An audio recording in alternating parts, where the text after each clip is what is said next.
我就是这样的人，只要有利可图，什么人都不能挡住我的脚步，不管他是万家河还是苏美河，当然也包括你。为了苏美河抛弃自己的前途，没必要吧？你也是聪明人，现在给你个选择的机会，跟我合作。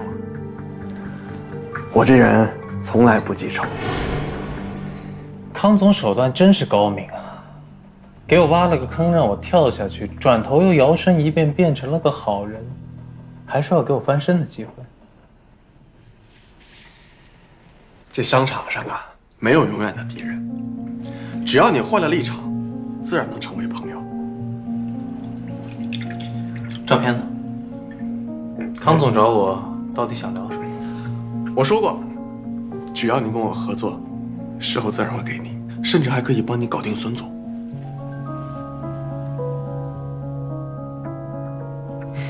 别紧张，你这一连串的动作，我要是还以为你被我和孙立萌在捕猎，那我可太天真了。你知道我们的底牌，也应该清楚，只有坐在我们的牌桌上，赢面才会更大。孙总让你找我呢？他那人格局太小，总喜欢把事情做绝了。其实想想有什么呢？又不是什么深仇大恨，只要是有钱赚、有利图，没有什么矛盾是化解不了的。你说对吧？康总想怎么合作呀？明天的股东大会，苏美河都有哪些打算？他还准备了哪些惊喜？我要你一五一十的告诉我。你是要让我出卖苏东吗？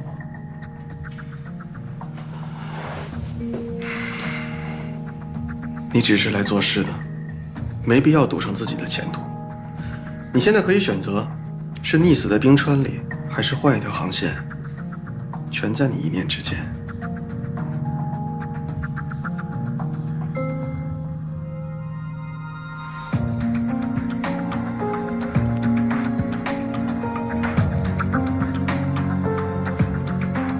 明天股东大会，苏董会当场展示康总你挪用公款的证据。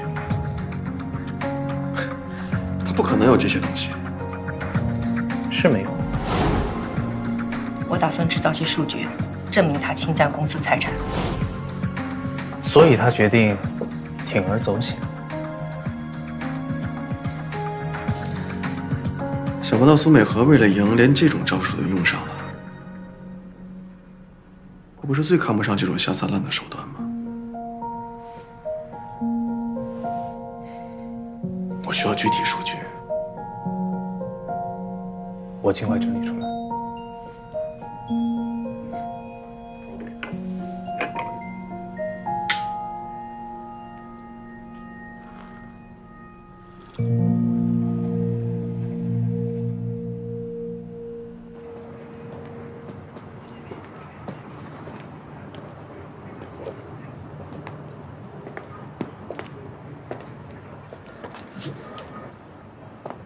你怎么在这儿啊？这话应该我问你才对。你跟踪我呀？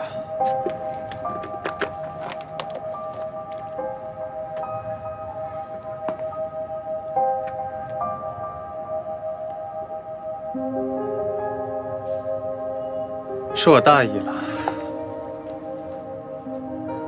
为什么答应康明的条件？他这个人根本就不值得信任。更何况你这样做等于出卖了苏总，他已经够难受的了。个人情绪从来不在我考虑的范围之内。是不是只要能赢，任何事情你都可以出卖，包括你的诚信跟良知？我已经被逼到悬崖边上了，我没有别的办法。的确，你高山向来只选对你最有利的办法。记者会那天，你明明可以选择阻止那个冒牌的服务员，可你没有出手。刚刚，你明明知道康明会对苏董穷追猛打，把他逼上死路，可你还是选择出卖了他。林沃，我说了，我没有别的选择。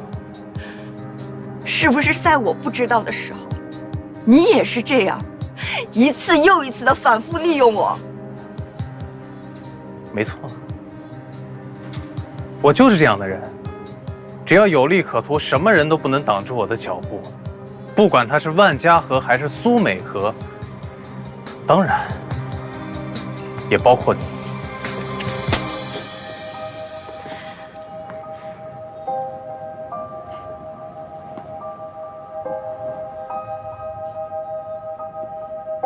如果这样可以让你停止胡闹的话，我不介意你再多打几次。